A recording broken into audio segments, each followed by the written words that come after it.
Nah, jadi di bab suhu dan perubahannya kita nanti akan belajar 3 subbab nih teman-teman ya. Yang pertama itu ada suhu dan alat ukurnya. Oke. Yang kedua kita nanti akan belajar tentang skala suhu teman-teman ya. Nah, kemudian yang ketiga kita akan belajar tentang pemuaian. Nah, apa sih yang kita pelajari di masing-masing subbab ini? Nah, untuk suhu dan alat ukurnya ada 4 nih yang akan kita pelajari ya. Pengertian suhu dan juga termometer, ada 3 jenis nih. Termometer zat cair, bimetal, sama kristal cair kayak gitu ya. Nah, kemudian untuk subbab skala suhu kita akan belajar tentang macam-macam skala suhu nih. Oke, dan juga konversi skala suhu. Oke. Nah, kemudian untuk subbab pemuaian kita akan belajar tentang pengertian pemuaian, contoh-contoh pemuaian, dan juga menghitung pemuaian. Kayak gitu teman-teman ya. Nah, sekarang langsung aja kita mulai dari yang pertama nih ya, tentang pengertian suhu. Ini nih ya, kita mulai dari sini. Oke, lanjut ya. Nah, menurut teman-teman suhu itu apa sih? Kalau teman-teman dengar kata suhu itu apa yang kebayang di pikirannya teman-teman? Ayo coba. Mungkin sebagian dari kalian ada yang jawab, ini kak aku kepikiran panas, dingin, kayak gitu-gitu. Ya itu benar sih, nggak salah gitu ya. Oke, biar lebih jelas aku coba tunjukin ini teman-teman ya. Misalkan di sini aku punya api dari sebuah lilin kayak gini ya. Kemudian ada es batu. Nah, misalkan tangan kita deketin nih ke api di sini, api dari lilin di sini. Kira-kira rasanya gimana teman-teman? Nah, udah jelas ya. Pasti nanti akan terasa panas gitu kan. Kalau nggak percaya coba aja sendiri deh.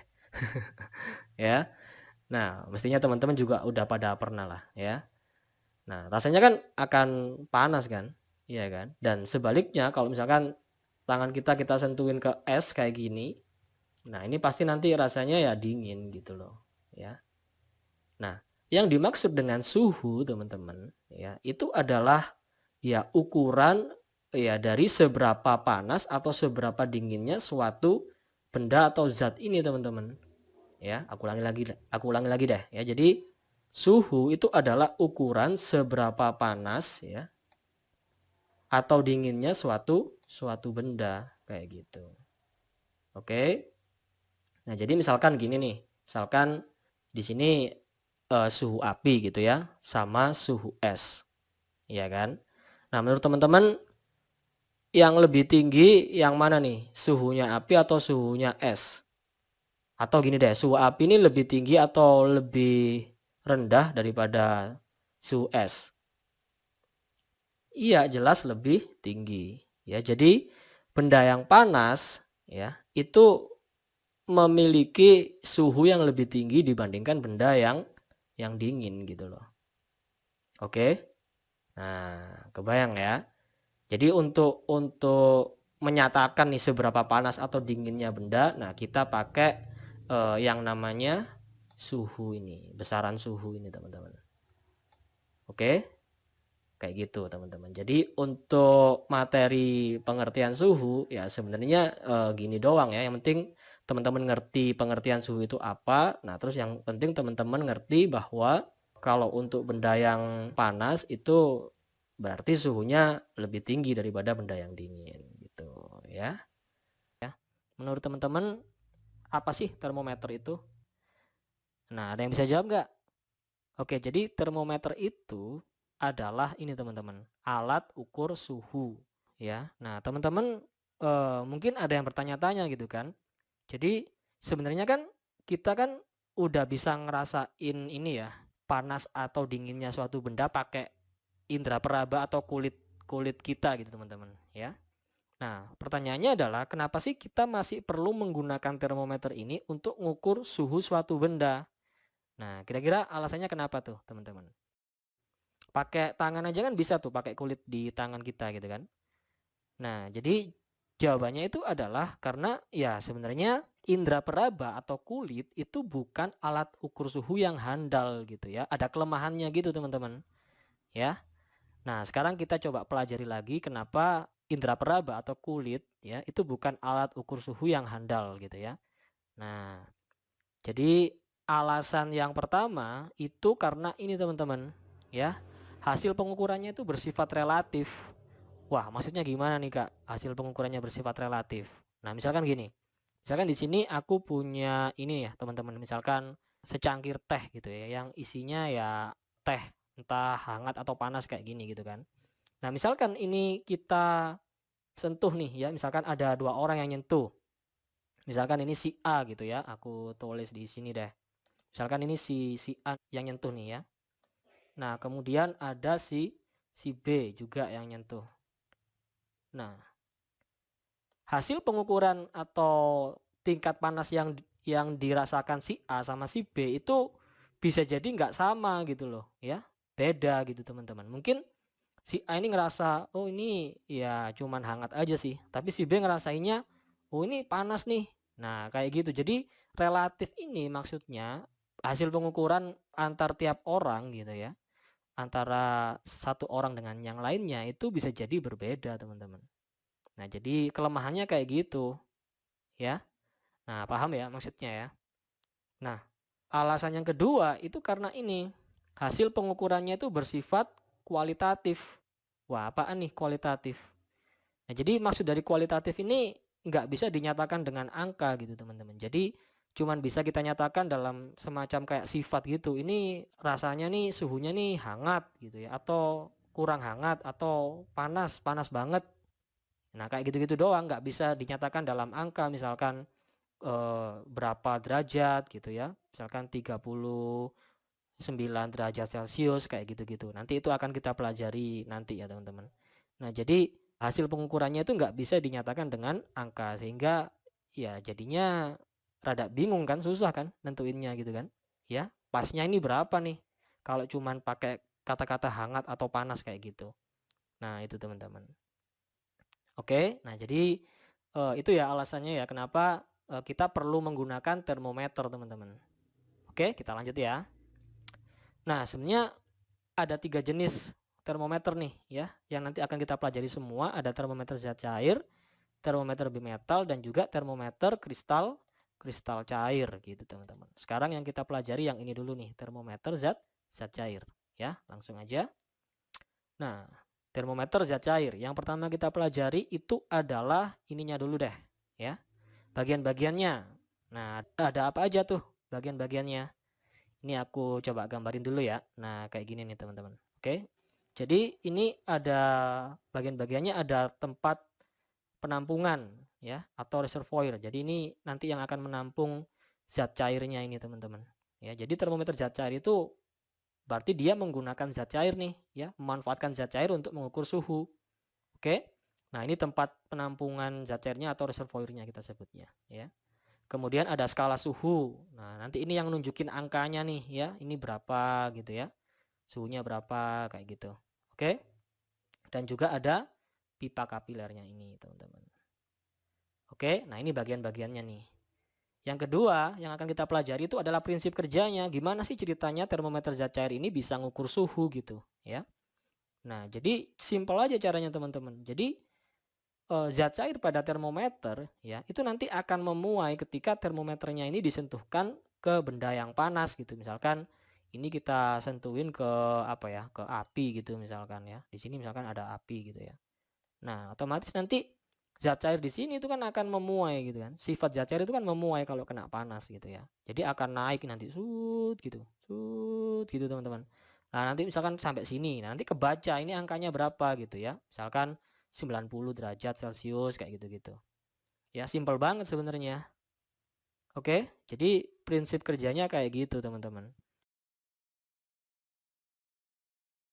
Nah, zat cair yang dipakai di sini itu ada dua biasanya. Yang pertama itu ada alkohol, kemudian ada air raksa. Nah, masing-masing ini itu punya kelebihan dan juga kekurangannya, teman-teman. Ya. Nah, sekarang kita coba lihat deh. Kelebihan dan kekurangan masing-masing zat cair pengisi termometer ini apa aja gitu ya. Oke. Nah, ini nih ya. Jadi kalau untuk air raksa kelebihannya ini nih ya, pemuaiannya teratur, konduktor panas yang baik, Artinya dia penghantar panas yang baik ya, teman-teman ya. Terus tidak membasahi dinding kaca. Oke. Terus rentang pengukuran suhunya luas nih, mulai dari -39 sampai 357 kayak gitu ya. Kekurangannya ya ini termasuk bahan kimia yang berbahaya, tidak bisa digunakan untuk mengukur suhu yang sangat rendah. Itu teman-teman. Nah, kalau alkohol kelebihannya ini nih, konduktor panas yang baik, mudah memuai, rentang pengukurannya juga luas gitu ya. Kalau raksa ini kelebihannya di ininya ya, yang bagian atasnya ini sampai tinggi banget sampai 357. Nah, kalau alkohol itu di bagian bawahnya ini ya, rendah banget sampai -114 derajat Celcius kayak gitu teman-teman. Nah, kekurangannya alkohol ini nggak berwarna gitu ya, sehingga ngelihatnya jadi sulit. Makanya diakalin pakai diberi zat pewarna ini teman-teman ya. Terus dia nggak bisa ngukur suhu yang sangat tinggi, cuma sampai 78 doang gitu ya. Nah, dia juga membasahi dinding kaca. Oke, nah ini kekurangan dan kelebihan dari zat pengisi termometer zat cair ya. Nah, kemudian untuk contohnya ya, termometer zat cair itu ada ini teman-teman, termometer laboratorium dan juga termometer suhu badan.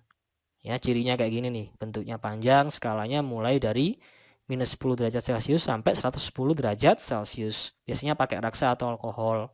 Gambarnya kayak gini nih, ya. Kemudian kalau termometer suhu badan, ya digunakan untuk mengukur suhu badan manusia.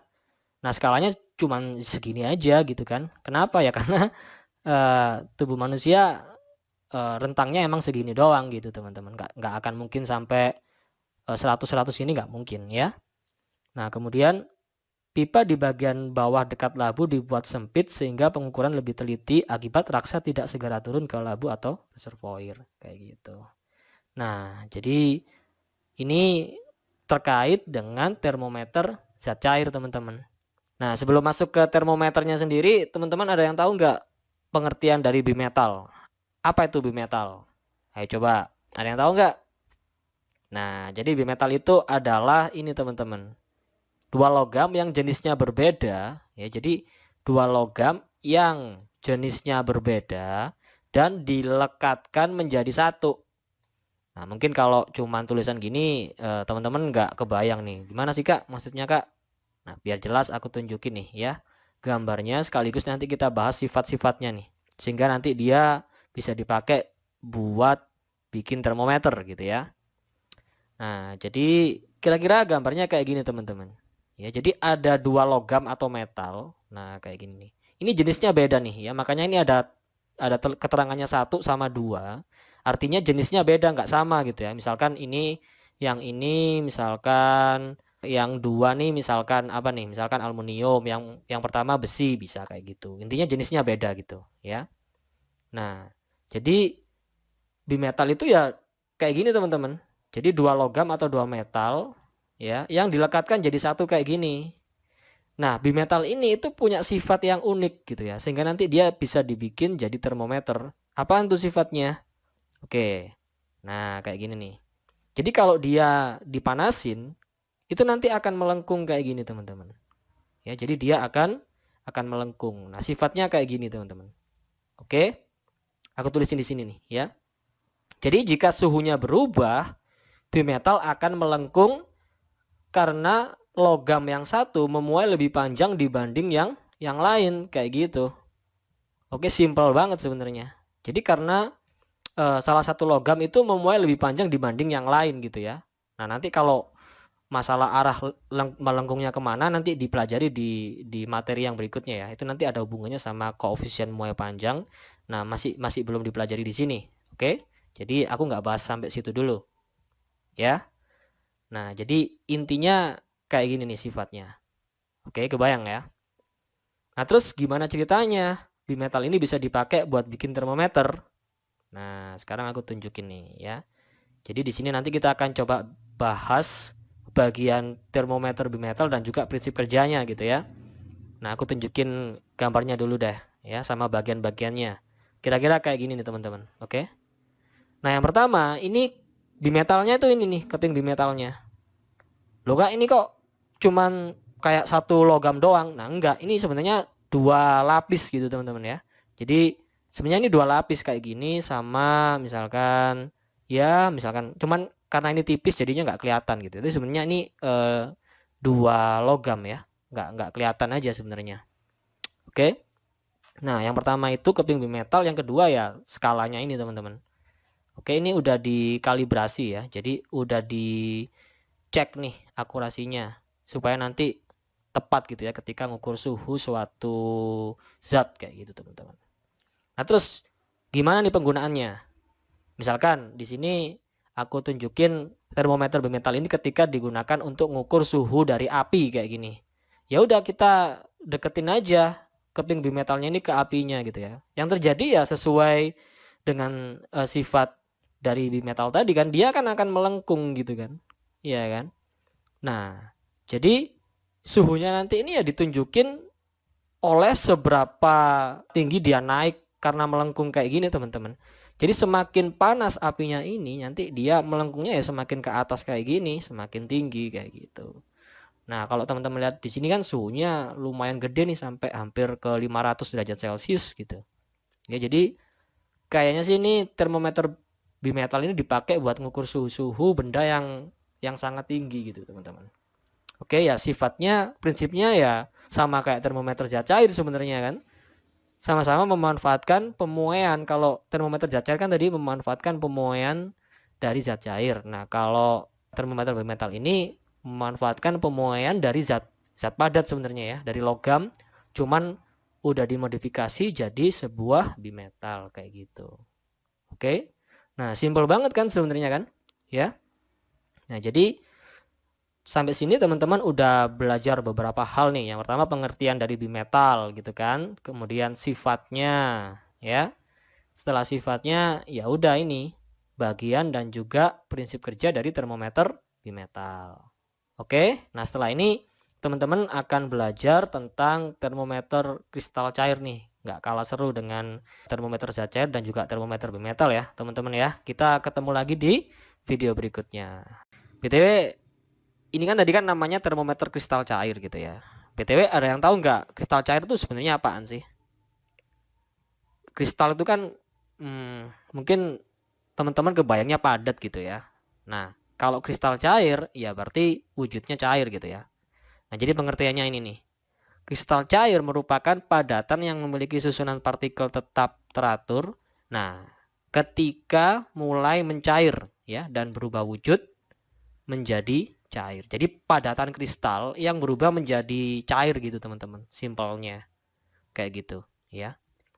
Nah, emang sifatnya apa sih dari kristal cair ini sehingga nanti dia bisa dipakai buat bikin termometer gitu ya.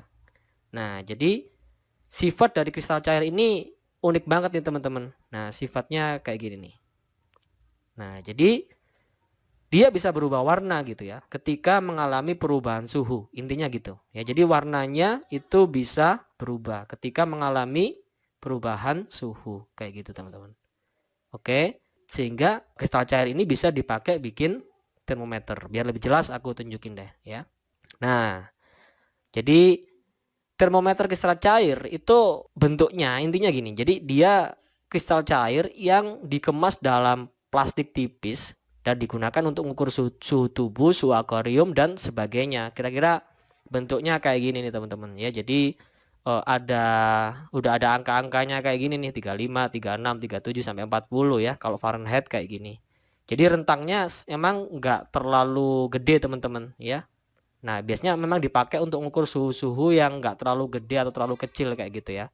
Suhu tubuh, suhu akuarium kayak gitu. Oke.